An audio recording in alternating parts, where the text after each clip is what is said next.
বলেন তো অবৈধ মনোনয়ন তারিখ যে যদি অবৈধ হয় আপনি কি তাহলে ধানের শীষ খালেদা জিয়া তারেক রহমান আমার কাঁধে তুলে দেয়নি, তুলে দিয়েছে আপনাদের কাঁধে। এই ধানের শীষকে পাশ করাবেন না কাঁধে ফেলে দেবেন তার দায়ভার আপনাদেরকে নিতে হবে। তাই কথা বাড়াতে চাচ্ছি না, বলতে তো অনেক ইচ্ছা করছে। আপনারা কি দায়িত্ব নিলেন?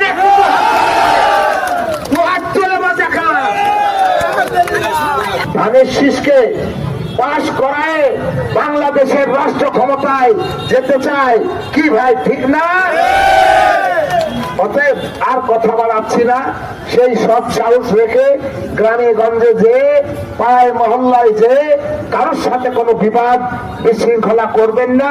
সকলের ভোট আমাদের নিতে হবে, আর তা যদি না নিতে পারেন তাহলে পরাজয়ের চিহ্ন বুকে ধারণ করা যাবে না ভাইরা আমার, তাই তো?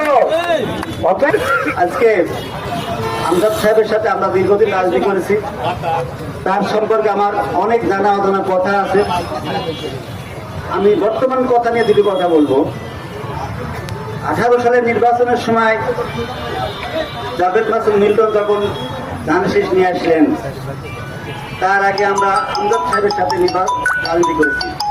সেই দিন কিন্তু আমজাদ সাহেব প্রতিবাদ মিছিল করে নাই, বিক্ষোভ মিছিল করে নাই।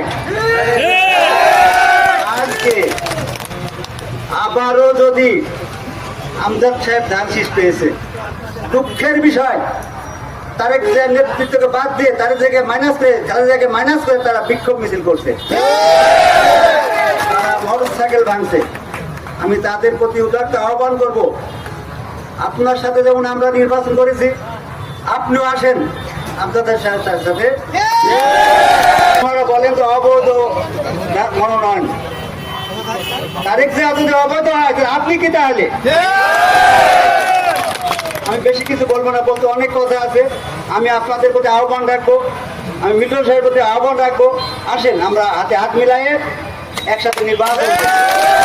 আবারও আপনি রাজনীতির পরিবর্তে আনতে পারেন, আমাদের বলা লাগবে না, আবারও আমাদের থেকে ফেলে রেখে আবারও আপনার সাথে